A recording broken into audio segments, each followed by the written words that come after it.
कभी कभी इतिहास का पूरा रुख ना सिर्फ एक दस्तावेज से, एक कानून से बदल जाता है।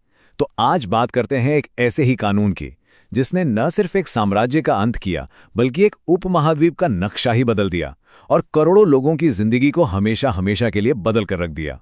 चलिए, इस बहुत ही बुनियादी सवाल से शुरू करते हैं।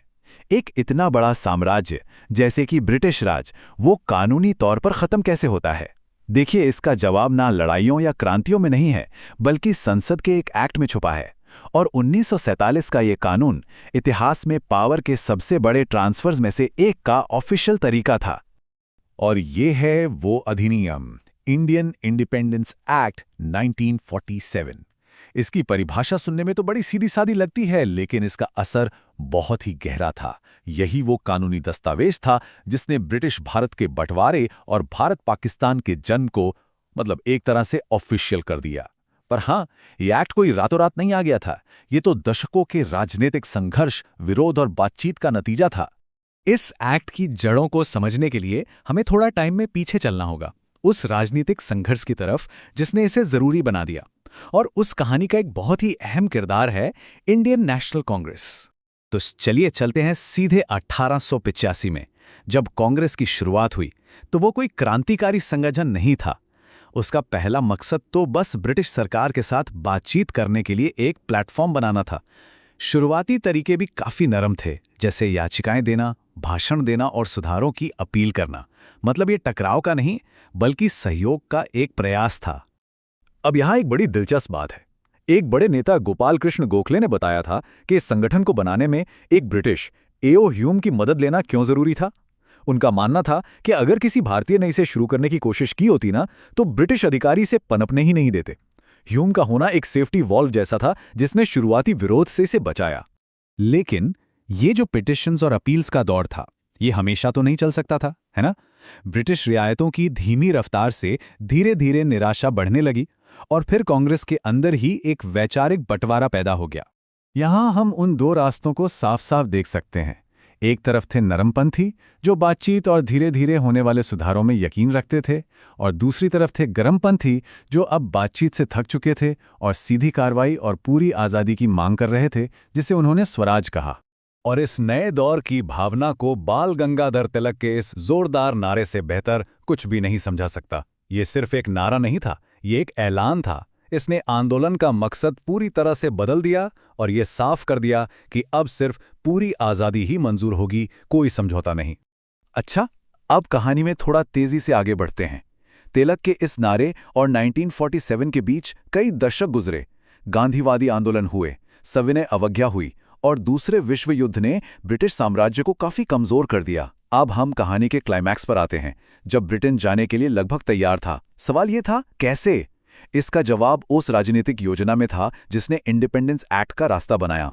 इसे माउंटबैटन प्लान या 3 जून प्लान के नाम से जाना जाता है। इसके 3 मुख्य बिंदु थे।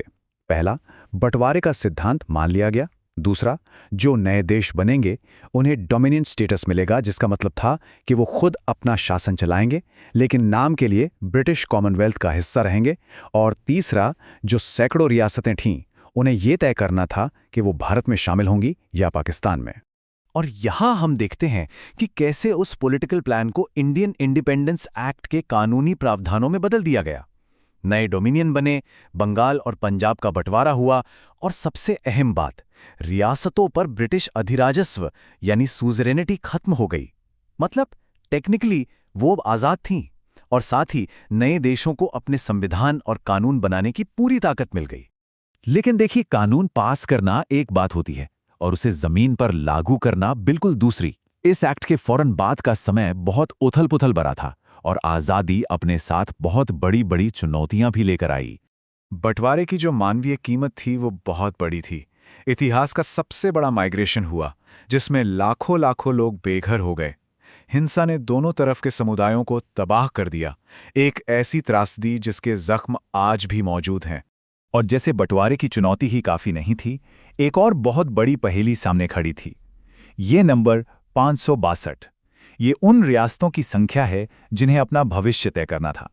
ये नक्शा उस चुनौती के विशाल आकार को दिखाता है।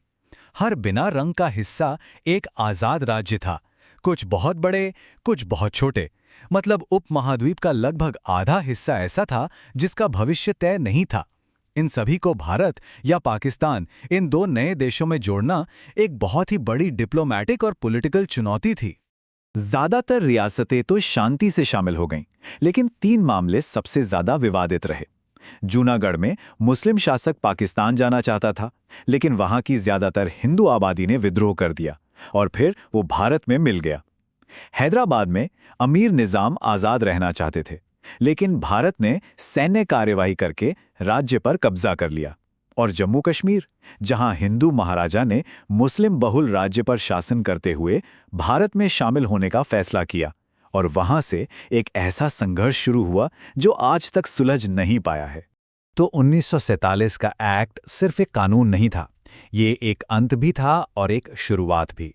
इसने एक साम्राज्य को खत्म किया और 2 देशों को जन्म दिया, लेकिन इसने एक बहुत दर्दनाक बंटवारा भी किया।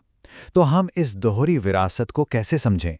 ये एक ऐसा सवाल है जो आज भी गूंजता है, जो हमें याद दिलाता है कि आज़ादी की राह अक्सर कितनी जटिल और विरोधाभासों से भरी होती है।